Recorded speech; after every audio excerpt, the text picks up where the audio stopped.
Massachusetts, driving in Massachusetts, I'll make it known. I think I'd rather stay at home in Massachusetts. Oh, every morning until 9:30, it's an urban demolition derby. The winner lives to try again that night. Oh, and just to make it more of a sport, they leave potholes the size of foreign imports. They take down the signs, just ignore the traffic lights. Sing it with me, driving in Massachusetts, driving in Massachusetts, driving in Massachusetts. Hey, good morning. That was Greg Greenway performing at the new Revival Coffeehouse in April of 2019. Thanks to Jonathan Daisy and StowTV for that production. So I've got some announcements to make. While I do, why don't you take a moment and write what you're eating for breakfast, and I'll mention them in a few minutes. I'm Jeff Brown. Welcome to Saturday Morning Breakfast, a program of First Parish Church of Stow and Acton. If you're a guest and would like to find out more about the church, our website address is fpc-stow-acton.org. Okay, let's see what we're eating for breakfast. Wanda's eating oatmeal with blueberries. Sounds good. Let's see, Bill is eating eggs over easy with English muffin. Lee Cooprider, blueberries, yogurt, and granola. Dick, cereal with granola, cranberry pecan bread too. Wow. Sharon Brownfield, vegetarian English breakfast. Jonathan's eating coffee and toast. And I thought I had some more here. Well, Sharon over here says poached eggs on toast with hot chocolate. And I'm having a fruit smoothie. Okay, well, that's it for that little item. Now I'd like to introduce Dr. Ellison, who I met on the squash court. He's an epidemiologist at UMass Worcester. So if you have a question, write it in the chat box, and I will pass that on to Dick. Okay, Dick, take it away. Great. Well, good morning, everyone. So Jeff asked me a couple of months ago to talk about something related to what's going on in the hospital with COVID. And I said I'd just sort of leave it open, see what was happening before giving a talk. So I'll try and talk for about 20 minutes about different topics, and then be happy to answer any questions or comments. There's an incredible amount of misinformation going on right now about this with COVID. So I think you need to know. So let me give you a little bit about my own background so you can put perspective on what you're hearing. So I trained in medical school in Philadelphia. I was at Brown in the late 70s for my residency, went to University of Colorado. Started my ID fellowship in 1981, which is a banner year because a month before I started my fellowship training was the first cases of HIV. Stayed in Colorado for 10 years and then have been at UMass for the last 29 years. And for the last 18 years, I've been overseeing the program to prevent hospital-acquired infections. And also try and deal with other issues. So in terms of communicable diseases in the community, including SARS in 2003 and H1N1 flu, the swine flu in 2009. And now we've had since really beginning, last February, we've been focusing on what to do about COVID here in the United States. So a couple of things about COVID itself.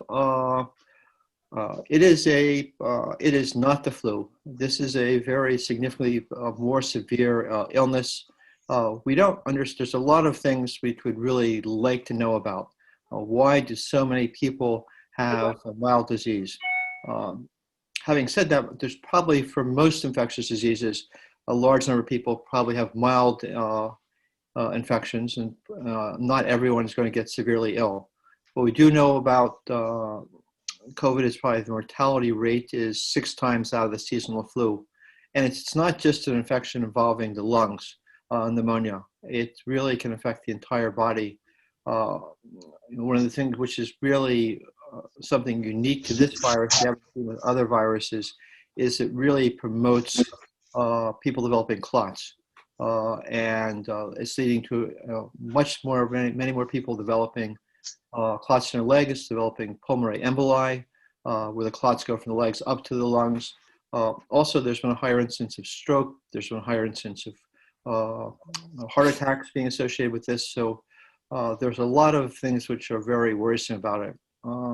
In addition, when people get over the pneumonia, we're seeing with people who have passed away, we're seeing a lot of scarring of the lungs, more scarring than you're seeing with flu. So we're worrying so that this may end up causing more chronic long-term lung disease.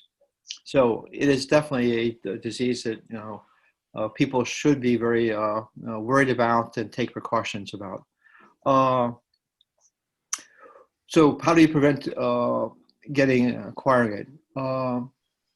One of the things which was not recognized initially, it was going to be felt initially this was going to be something like what was called SARS that was seen in China and Hong Kong back in 2003, and another virus called Middle Eastern Respiratory Syndrome virus, MERS, which has been present in Saudi Arabia now for about 8 years.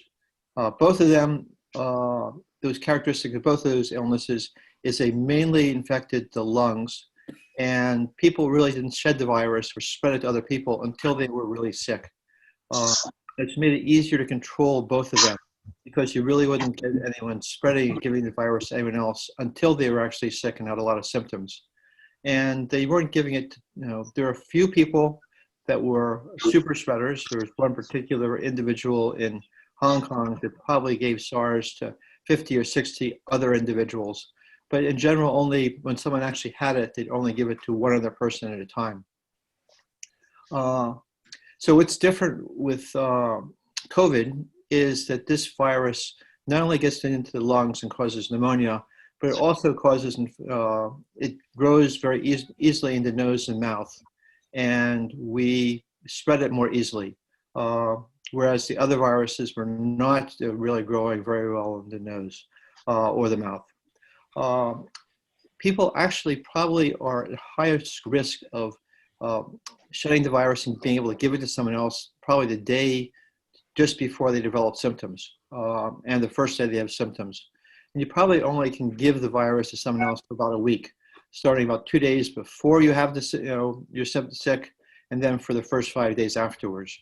But the fact that people can give it to someone else before they feel any symptoms makes it really hard to keep under control because people can go to work, have contact with other individuals, and spread the virus. Actually, how do we pick it up? There clearly is a lot of studies done in March and April showing that you could find the virus in the environment. You could find it on the floor in rooms. You could see it on pieces of cardboard. You could see it on tabletops. Having said that you could find it there, doesn't seem there's that much virus present. And most of the way you're getting it spread from one person to another is what we call through the airborne transmission. From being shed through the air, someone's coughing, and when we cough, we generate we send up small particles of different sizes, and that seems to be the way it is spread. There are a couple other things, diseases which are spread through the air. Tuberculosis is spread that way. Measles is spread that way in particular. And when we look at measles, one person with measles can probably give it to 15 other people routinely. and that spread stays in the air for hours. So that's, and COVID's not acting the same way as measles does. It is acting somewhat similar to what we're seeing with flu, where we really think that most of the transmission is occurring with someone's within about 3 to 4 feet of someone else. And if you're in 3 to 4 feet, your risk is really very significantly high. If you get up to 6 feet, very large particles seem to sort of have their general range for large particles is about 6 feet. And so that's where the idea comes up, saying 6 feet is a good distance to be away from someone else. However, it is definitely not a hard and fast 6 foot rule. If you're 7 or 8 or 9 feet away from someone, there is still a risk. And it's a directional risk. If someone's coughing and spreading something in one direction, it probably can go out to 8, 9, 10, 12 feet in that area. So that really, this is something that actually, there's been data about this for about 6 months. The CDC has been very slow in putting this information out, but they're finally now having something on their websites acknowledging the concern about what we call aerosol transmission. So the biggest risk for this is if someone coughs in one direction and puts out a cloud of particles, is encountering that cloud of particles. It seems most likely that people do not get infected with just 1 or 2 particles, but you probably get exposed to hundreds of particles at the same time, bring in hundreds of copies of the virus into your body, and then you're really at risk for infection. So under those circumstances, if you're outdoors and there's a gentle breeze, everything's going to get dispersed very quickly.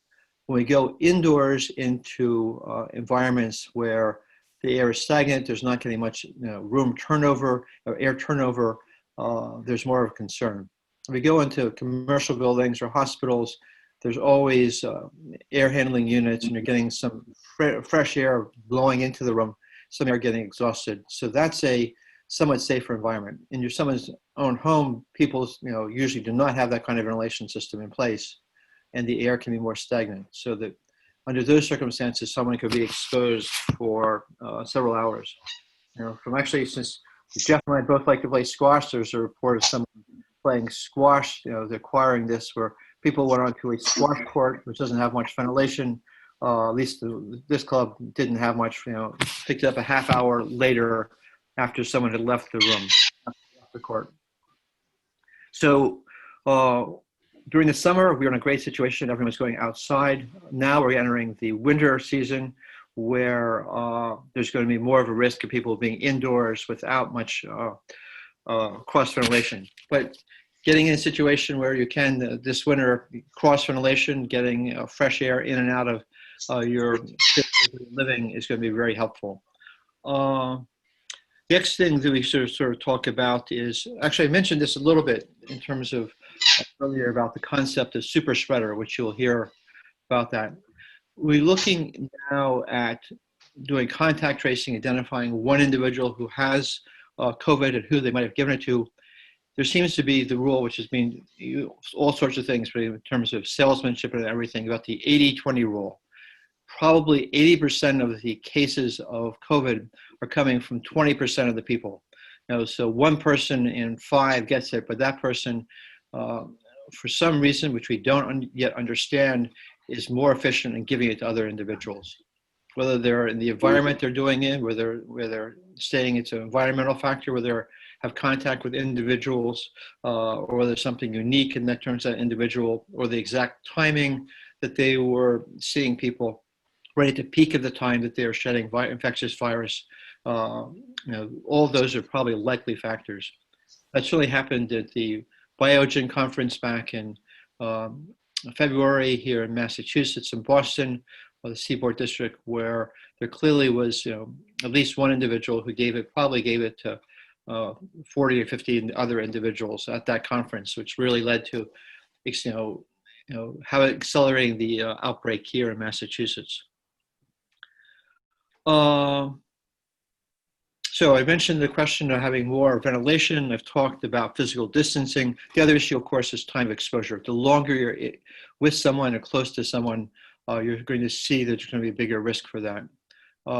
This is coming up in terms of some very interesting studies being looked at in terms of individuals in China traveling on trains. If people were sitting on a train, if you're in the same row with someone for longer, you're at higher risk. If you're on the train 2 rows away for 2 hours versus half hour, you're at higher risk. So time and distance are big factors. Masks. So this is one of the things which is still being, I really feel frustrated that people are still debating this.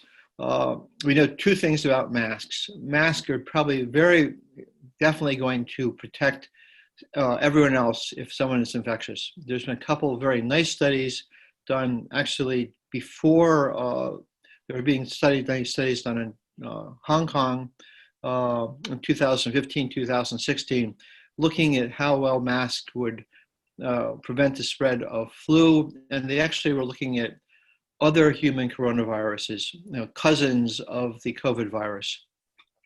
And they found that if someone put on what we call the medical mask, the blue mask here, which is very nicely shown by William Froberg's photo from his dog, those masks really block transmission. And you're a half meter away, 18 inches away, you're going to markedly decrease the amount of virus shed by about 90% if someone's wearing that mask. So when you're wearing a mask, you are protecting everyone else.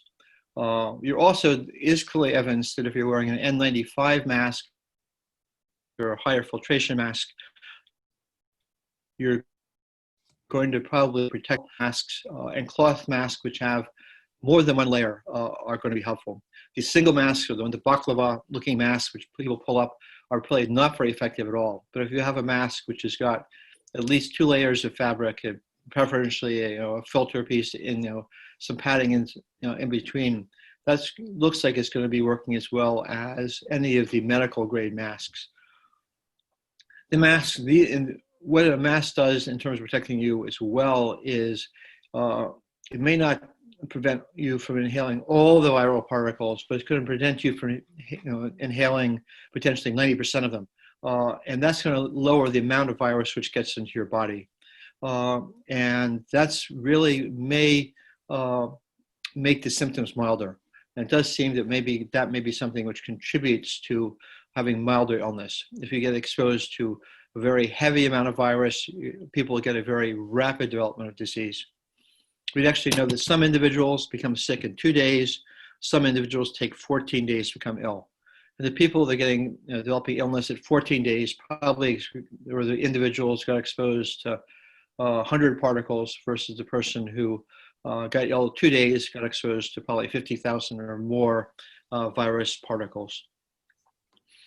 One of the things which has actually gotten less attention, but it's being used in the hospitals now, is taking the approach of using eye protection. And a nice, interesting study came out of China that people who are nearsighted seem to have a lower risk of acquiring COVID, and seem unlikely, not because there's something from eye having weak eyesight doing it, but probably because there are receptors that the virus can bind to, not only in our mouth and nose and lungs, but also on the conjunctiva, the surface of the eye.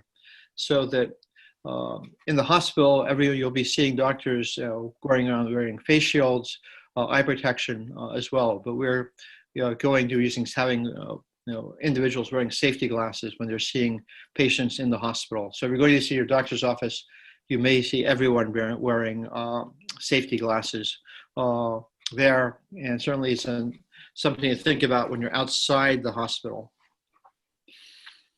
One thing which has actually come up a lot in the news right now, which is just sort of talking about thinking about what to do and how to prevent this going forward, is the concept of herd immunity. And since it's getting so much play, I thought I'd just make a couple comments about it.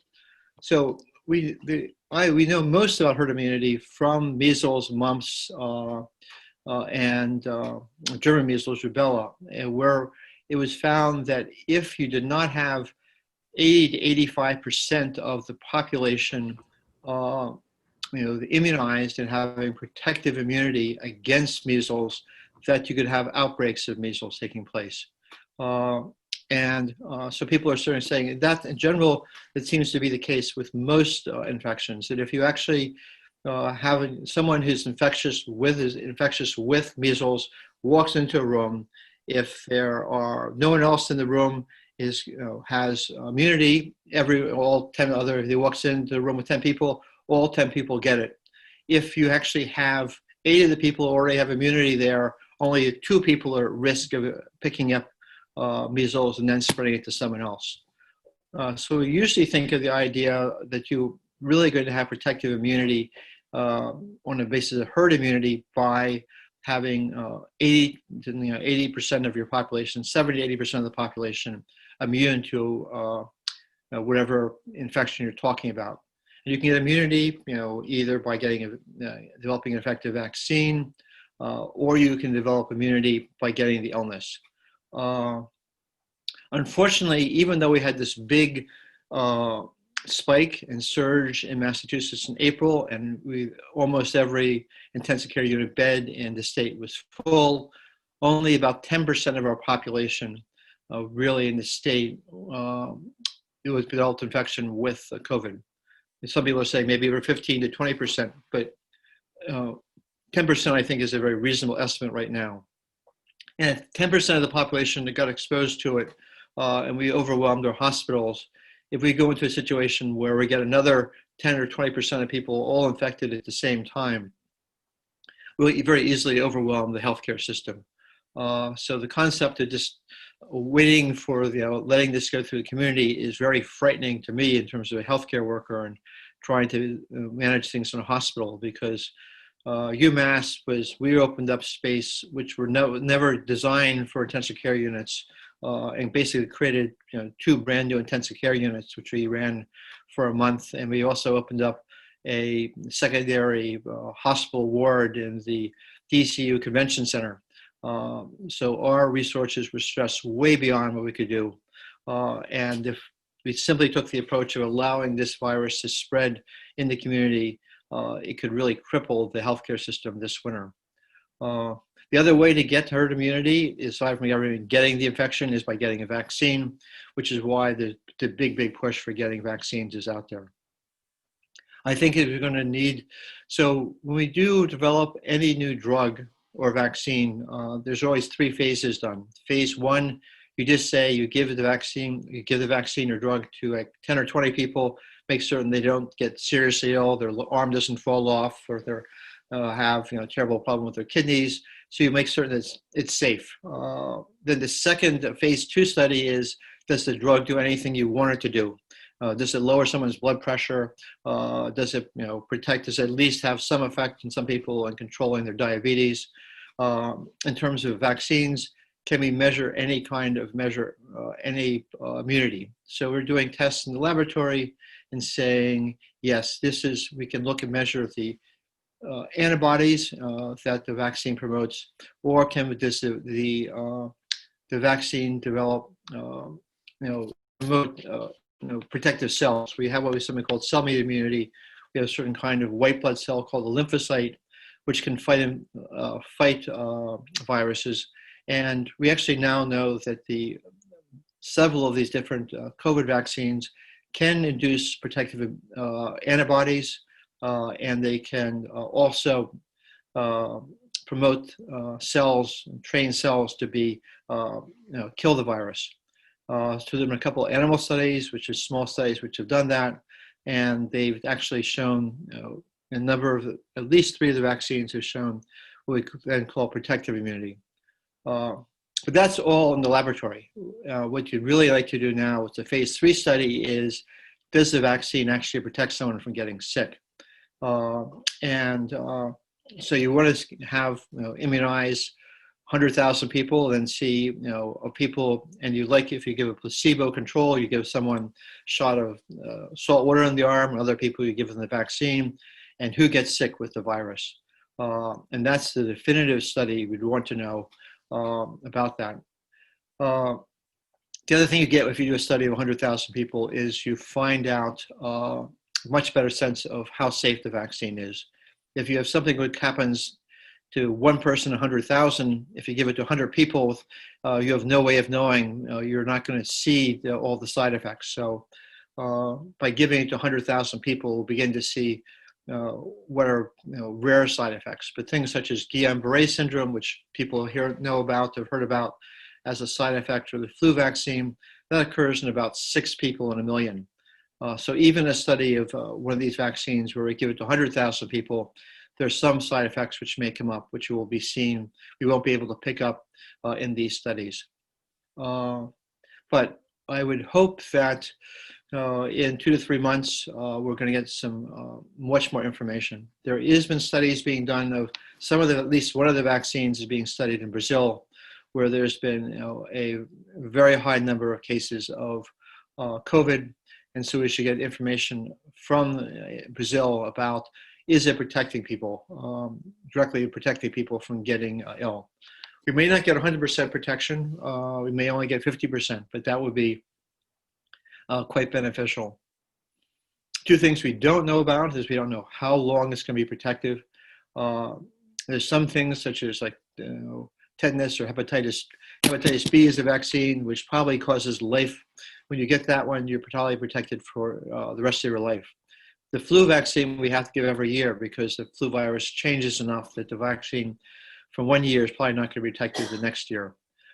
And we don't know how long protection is going to be with any COVID vaccine here. And we actually don't know, one of the things we don't know about is whether people can get reinfected, or what is the risk of getting COVID a second time. Unfortunately, there have been at least 4 well characterized situations where 4 individuals who clearly have had COVID twice. So that can certainly happen. Now we're already seeing that. It seems most of the population hopefully will only get it once. It will have protective immunity for hopefully a year or two, but we need to know a lot more. So that was all I did in terms of just prepared thoughts to talk about, but happy to answer any questions. Yeah, I think what I'll do, we have a number of questions here, and I will see if I can unmute people. Bill, I'm trying to unmute you. Maybe you can unmute yourself. Go ahead, Bill. Yeah, thank you. So my question is in the chat, but I will just offer it here verbally as well. So first of all, Dr. Ellison, thank you very much for coming. This is just, and I'm sure you hear this a lot, but this is so valuable to hear these comments from a source, an authoritative source, when you think about the barrage of media that's out there. So it's very, very helpful. And obviously this is a very personal question. So if you would indulge, I'm 61 years old. I'm a public school teacher in a neighboring high school.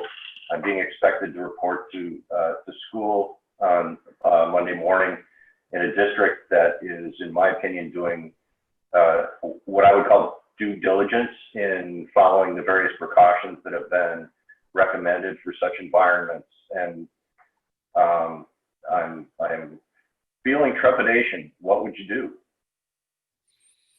Yeah, the school situation has been very problematic. And obviously not talk about all of the disadvantages of having schools closed. There is clearly going to be some kind of risk. There is, children are not protected against this. It's very clear that children have as much risk of getting COVID as do adults. So there is kind of potential risk of transmission there. The only difference is, which we've actually seen for most other illnesses, is that children, if individuals, children 4 to 5 years of age, generally have much milder illness than any kind of respiratory virus. So there is a concern that for teachers there.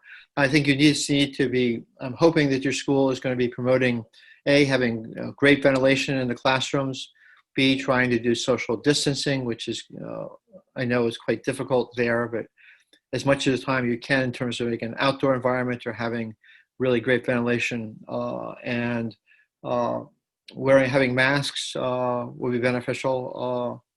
Certainly wearing something, over your eyes would also be helpful. Okay, Katie Weeks, you've got several. Oh, you got any more, Bill? That's it. Thank you. Okay, Katie Weeks. Hi, Dr. Ellison.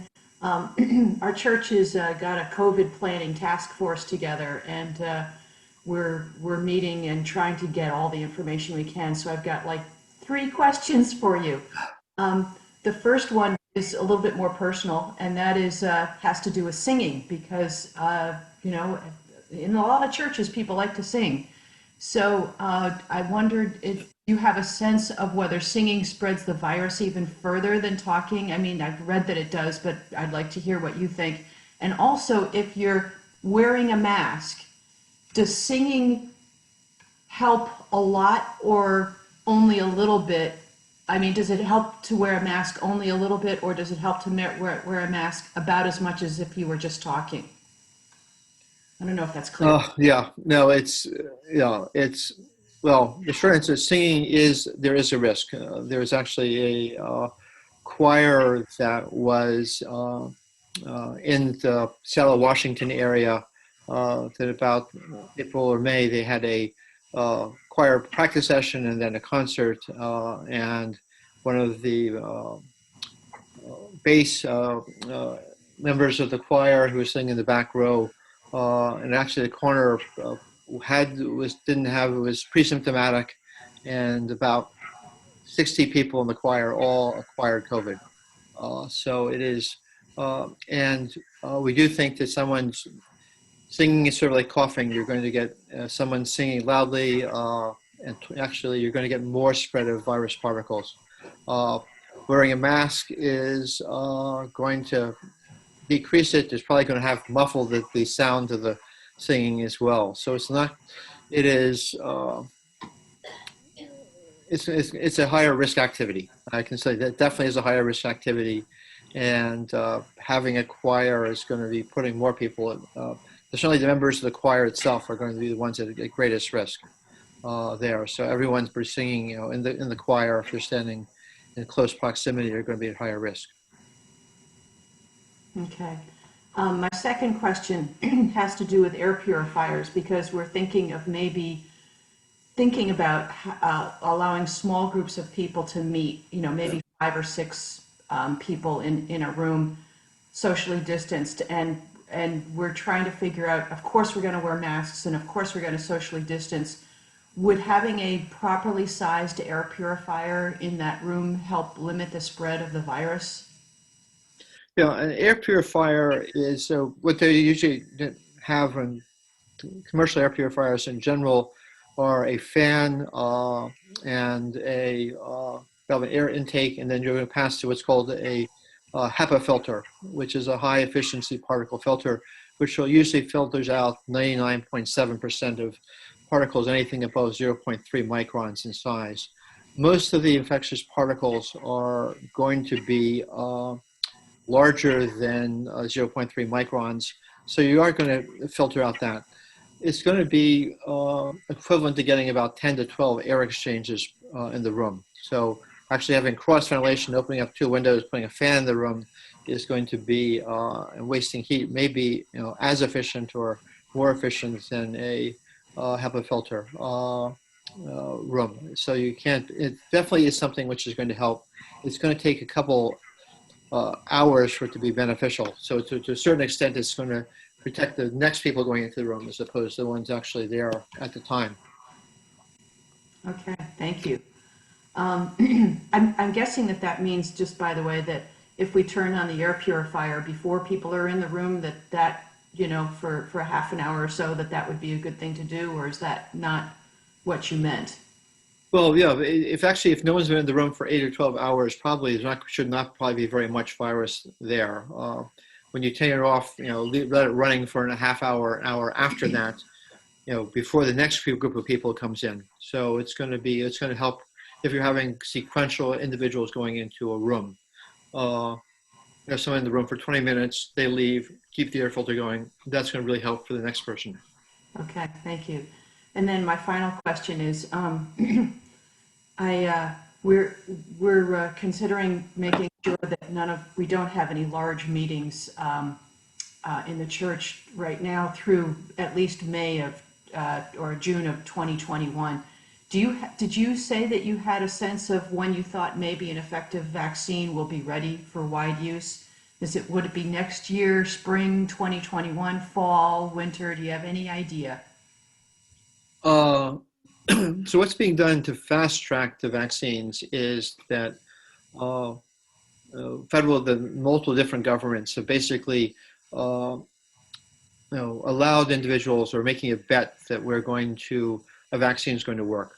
Normally what you do is you do your phase 3 study, you complete the phase 3 study, say this is worthwhile, and then at the time that the phase 3 study has been completed, then a pharmaceutical company starts manufacturing the vaccine. So there's a 6 or 8 month delay between the time you complete the phase 3 study and when you're actually going to people do manufacturing. What's being short-circuited now is the companies are manufacturing the vaccine. Several companies already, in the quarter have already made 50 million doses of some of these vaccines. And UMass, we've been talking since the last almost 2 months now about how we're going to distribute the vaccine. So we're getting in place now our plans for how we would deliver the vaccine, how it will get stored. Some of the new vaccines require special ultra freezers, minus 80 degree, minus 80 freezers, which are usually done in research labs. So our pharmacy has already ordered extra freezers. They're already back ordered nationwide. So we'll probably get our new freezers in February. And we're already looking at actually how it will get distributed. So the groups will be probably the first responders, the frontline staff taking care of patients, and our very sickest patients will be offered the vaccine initially. How that ties into nursing home populations is not yet being sorted out. But I think that the very sickest part of the community will be getting it done, and then rolling it out to other healthy individuals after that. Will be the way it's being distributed. So there's been a number of different ways proposals for how to do this. No one has actually come out with rigid guidelines yet or exact ways it's going to be distributed. So we're anticipating how we think it's going to be done at UMass and making plans for that. My guess is it's going to be done on a statewide basis, and Governor Baker's already established a vaccine committee. I think it would be advising how there will be distribution of the vaccine in Massachusetts. So I think that I'm not clear on one thing, and that was the timing. And it seemed, because you were saying it was fast track, that it might be available earlier than spring of 2021. Am I misunderstanding that, or do you? I would think that my guess is that they will be finishing up the phase 3 studies in end of November, early December. We'll be starting to getting, and so that maybe at least 1 or 2 of the vaccines, there are about 9 different companies worldwide making them, but at least 2 of the companies will probably have be able to announce results of phase 3 studies, which will give us more information about safety and hopefully something about efficacy by then. I would think that, and those companies are already manufacturing it, so I would think that in mid-December they say, yes, it's available. It's going to take another 2 months before it really becomes available and getting spread into the hospital. So I don't think that we'll be talking about immunizing healthcare workers probably until end of January, early February. Just realistically saying, yes, we've got it, but how quick, getting it distributed, getting things in place.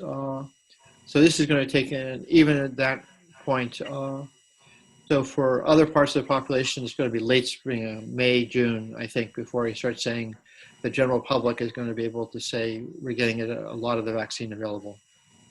And some of these vaccines are going to require 2 doses, is that correct? At least 2 of them are going to require 2 doses of that. The 2 ones, so the one by Moderna, which is a company here in Massachusetts, that will require 2 doses. That requires the minus 80 Pfizer and the one made by Pfizer is going to require 2 doses. So most the kinds of vaccines which are actually being developed now are different from the ones we've actually had in the past. They're more modern approaches to developing vaccines. So they're not exactly the same. And so some of these will be the first time you ever had a vaccine of these kinds of vaccines ever used will be with COVID. Jonathan, you asked about immunity. Did your question get answered? Yeah, I think he might have already touched on that. I feel like I've had it back in April, as well as my son. I don't know, but I did recover, or I felt recovered. I'm just wondering, I think you said you're possibly immune for a year if you did get it. Yes, we do know that, we know that people can get flu more than once, and that's because a lot of the viruses which cause respiratory infections are, we call RNA viruses, and they have a chance, they can change relatively frequently. Our body has, when we make another copy of a gene, or doing this, we do not want to make errors. We don't have, that's the ways you develop cancer and other problems. So we actually have editing enzymes and proofreading enzymes so that when someone makes a copy of a new gene, our body does a very good job of making an exact copy of it.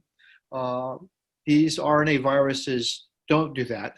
They make mistakes all the time, and they can make a lethal mutation, and so that virus particle is not going to survive. But if you make 100,000 virus particles out of, from one cell, having half of your baby viruses, be dead or not have lethal mutations is not a problem. So they're always making minor, very slight variations arising with the flu and it seems with the coronavirus. So we do know that people can get an infection with a coronavirus more than once.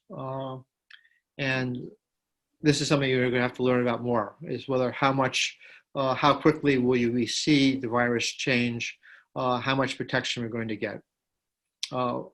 That's one of the biggest questions we don't know. But we also don't know how much cross protection we get from exposure to other coronaviruses, because in addition to what I said about SARS and MERS, there are 4 coronaviruses which are the same family as the COVID virus that all of us have probably had, which just seems to cause the common cold. And we may be getting some cross-protective immunity to this.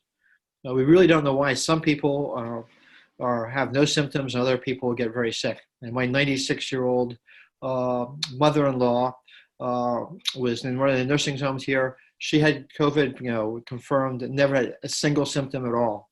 Why did she not develop, at her age, why is she going through handling and having no problems? And that might be due to something in terms of immunity. We'll know a lot more, and I hope we'll know a lot more next year or 2 years from now. Okay. Sharon, you had a question about surfaces? You got to unmute.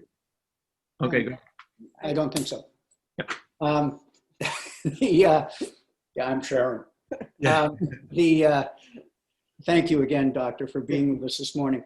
My question actually relates to persistence in 2 areas. The question I wrote was, you commented about what we now know about its persistence on surfaces, but I didn't hear how long. Is it good? It's not, we're not going to get it if we don't touch the same surface in an hour or a day, or it doesn't even matter. So it surfaces is one, persistence on surfaces is one question.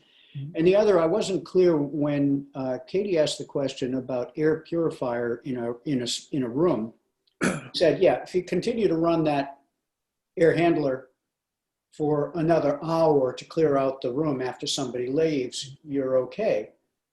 But I assume that means that if you're in that 6 or 10 person meeting in the room during the first hour, you're at risk. So both questions have something to do with persistence in my mind. Anyways, if you could clarify that. Yeah, okay, so on surfaces, people have looked for the question of, does it appear that we're getting someone, touches a surface or, brings in the mail from, and can you acquire infection from that? there actually have been studies where they've taken surfaces, pieces of cardboard, they put virus onto it, and then they swab the surface, a half hour, hour later, and say, can you find the virus again? And those kind of studies have found that on some surfaces you can find a virus and then regrow a virus, there 9 hours later. But having said that, there's no evidence so far of any human being touching a surface and then acquiring the virus that way. There's been some odd things going up within high-rise buildings, seeing it, this maybe spread through the plumbing system from one to another. We're able to see epidemiologically, we can see it spread that way. Seeing any evidence right now that people have definitely picked it up only from another surface. So there's a theoretical risk, but the risk seems to be much, much lower than having exposure other ways. Certainly, when anything touches, we all tend to put our hands closer to our face. By wearing a mask, you're actually also, preventing yourself from touching a surface and putting your hand up next to your mouth. So on that basis alone, wearing a mask is going to help protect you from surface exposures to the extent you're doing that. If you're so that's certainly outside the household, you're doing that. You're bringing in something from letting it sit for an hour or so, or 2 hours, a couple hours in the house is probably going to be certainly decreasing any risk of a virus on a piece of mail. But we have not had any single evidence of any human, anyone actually acquiring it from a piece of mail. Your second question is then about what we're doing about in terms of what's actually happening in a room with the air handler.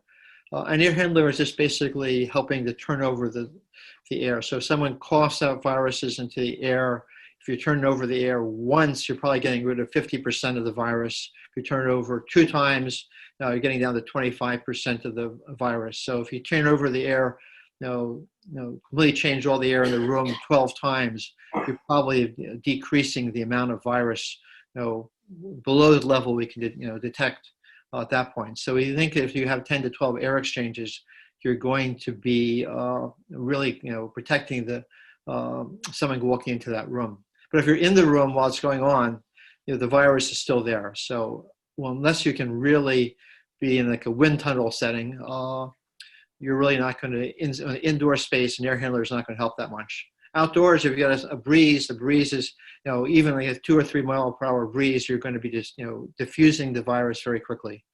There's also, we do know that UV light, sunlight actually will kill the virus over the course of 15 to 20 minutes. So if someone's putting something on its surface outside in sunlight, that's going to kill the virus pretty quickly as well. Mm-hmm. So that's another advantage of doing outdoor environments versus indoor. Thank you. Anything else, Rick and Sharon? David Kay, do you want to ask your question? But you got to unmute. Okay, working on it. So thank you, Dr. Ellison. So this is a bit of a personal question, but I think it applies to a number of folks in the church as well. Like a lot of older folks, we try to get away during the winter, and normally we'd be in Maui from January through March, which has got a low COVID rate, and we'd also be outdoors, a lot of sun, a lot of fresh air, and they are just now starting to open up for people who have had a negative COVID test within 72 hours. But so we're weighing the risks of going there, which involves 2 6-hour flights each way. We're hearing that the airlines, at least the ones that we would consider, are doing a very good job of filtering, but it's still a bit, if you will, up in the air, how close you might be seated to someone else. And, we could wear N95 masks, we could wear safety goggles. We have a friend who travels for business on a regular basis to actually COVID hotspots for her company, and has been fine so far, but I was wondering how you might suggest that we assess the risks. Well, getting to Maui, there's no way, except for a long rowboat, you're going to be on an airplane. there is a air. They do have HEPA filtration of the air, so that's going to be helpful. If you're sitting, however, you're sitting in the same row with someone who is ill, there's just no way to, you're going to have close proximity to it. So there is going to be some risk from that exposure. I wish I could say otherwise, but I actually know from what we're seeing that having already seen patients, becoming ill in California and then hopping into an airplane to come to Massachusetts so they can receive medical care here.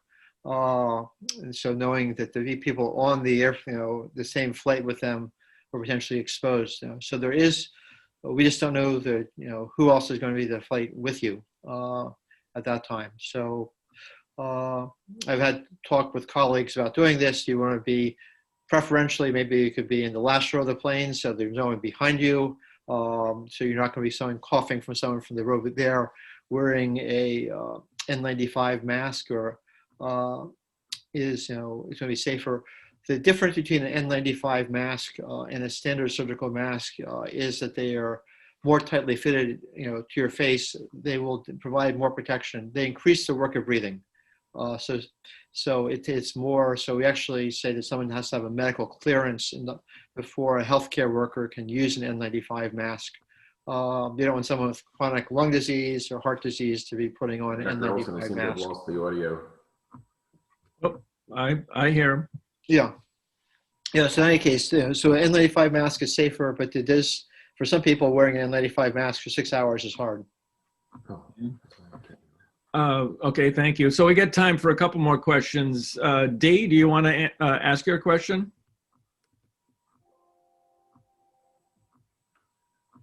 After you unmute. I'm sorry, Jeff. If that was addressed to me, I couldn't hear you. Yeah, I just asked the question. It's is it okay if we put, does it help if we put ionizers in our HVA systems in the church rather than put air exchange in? That's the question.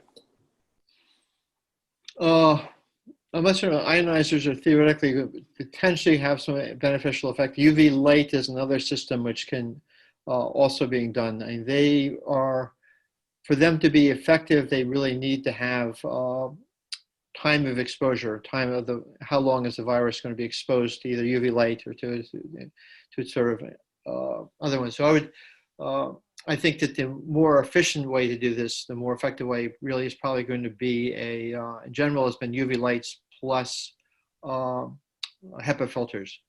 HEPA filters are more expensive from doing this. And in terms of trying to retrofit the entire air handling system for the church, it might be simpler to go to, cheaper to going with portable HEPA filters. They may not be quite as efficient. They're be a less costly approach for the church. Okay, thanks. Craig, want to ask you a question? Sure. Thanks, Dick. Thanks for coming on here. It would actually be more enjoyable if we were doing this on a squash court, but Yes. it's good that you're here.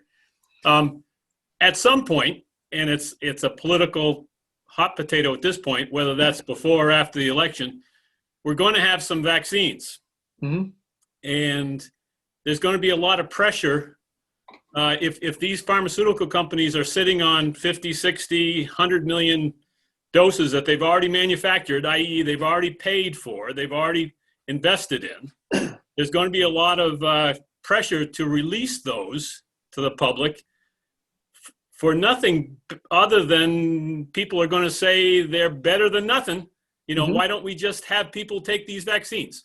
So what is the process, Dick? What are the safeguards that are in place before these vaccines get released to the public or available to the public, that's to ensure that it's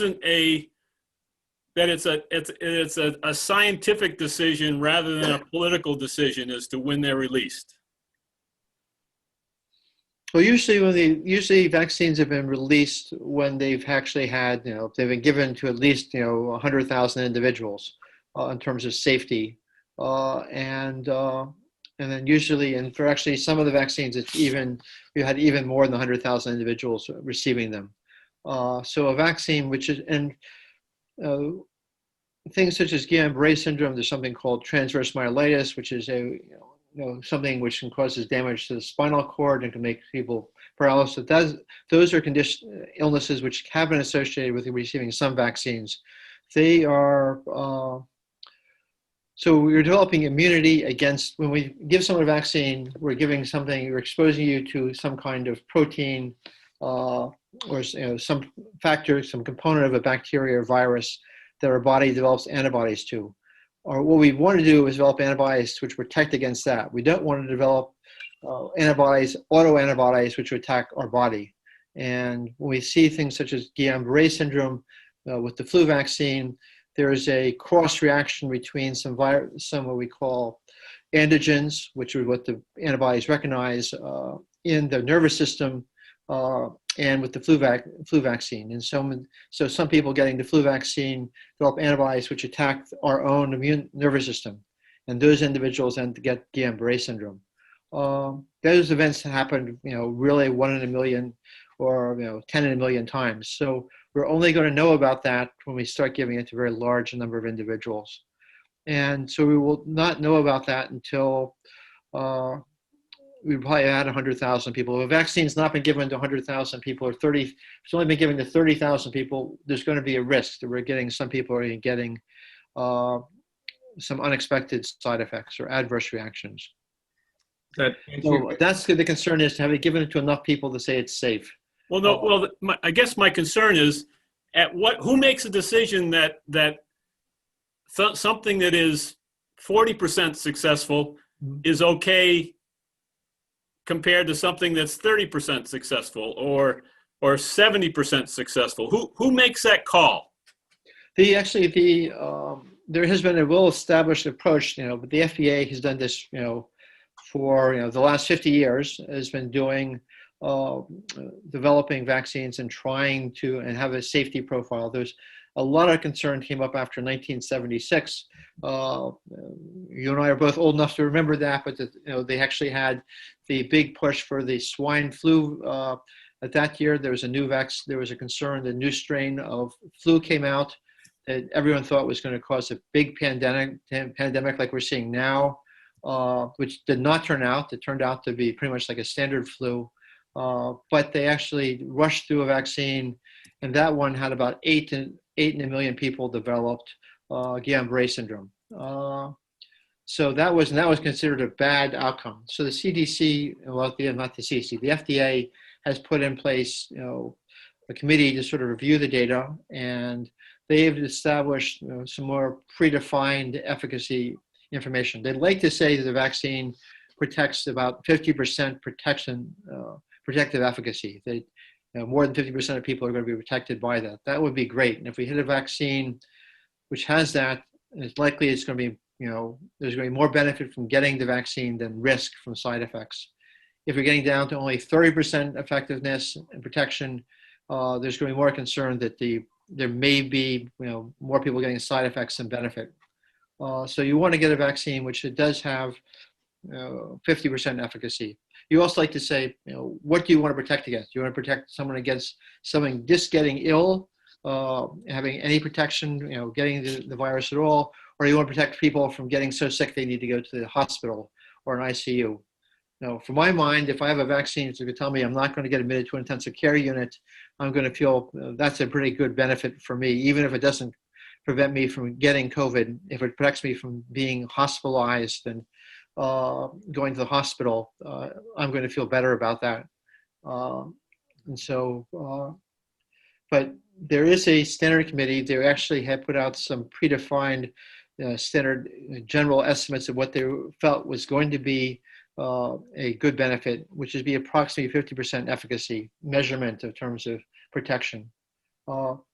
And hopefully they're going to hold to, the FDA will hold to that level. And the pharmaceutical companies so far have basically said they're going to hold to that kind of level of benefit. Okay, we have one last question from June. Actually, I don't want to ask this question if it's going to be the last question because it's kind of scary. I want, and my bird keeps screaming. I just wonder about what this means for the future. Like, I do think that having witnessed what an intense disruptive force this virus is, that it's likely to increase the chances of bioterrorism. I mean, because like it's worked really well to screw everything up everywhere. Sorry. Sorry about the screens.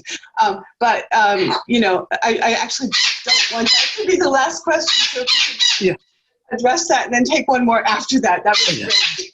Thank you. Well, I do think that I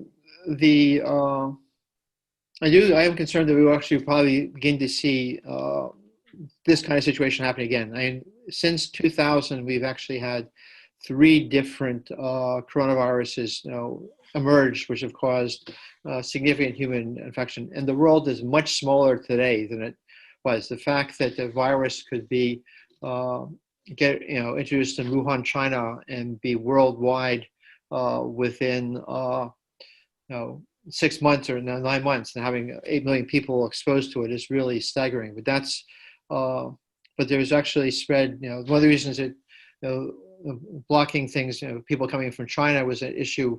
Didn't work was by the time a travel ban was put in against China, it was already all over Europe and a major outbreak in Italy. And a lot of the introduction in the United States came from what we know now from Italy and from Europe. So any introduction of a new virus is going to be possible. And these viruses, all of this family of viruses, all came from bats, which happens to be the same source for Ebola and Lassa fever, which are in Africa. So as we're having more involvement worldwide with animal reservoirs, the deforestation, there are people moving into the Amazon area, people are moving into other areas, and in China, people are moving into areas of Africa. There's going to be a risk of viruses, animal viruses coming into humans. And it's actually, if you think it's not a real benefit for a virus to kill the host. If a virus wants to stay around, it likes to be in a nice sort of communicable, commensal relationship with human beings. So a virus if the virus wants to stay around and persist and stay on, you'd like to be something that lives very happily with a human being. And so there's so viruses tend to adapt to our species and then can stay and live with us. So a lot of viruses, we actually don't even really aware of. There are many viruses which we have which really don't cause any kind of human disease, and they're very happy with us. But you get a virus jump species, goes from one species, it's very well adapted to bats and doesn't kill any of the bats, and it gets spread from one bat to another. It jumps over to human beings, and they tend to be much more virulent and cause much more disease in the new species. And Ebola then wipes out everyone. Ebola is a much more frightening virus than this virus here, but there's a real possibility that we're going to have other viruses jump from one species to another. Bats are really seem to be a major reservoir for viruses. Bats are mammals, but they're such different kinds of mammals than we are that any bat viruses seems to really do nasty things when it jumps into human beings. Yeah. One last comment, June?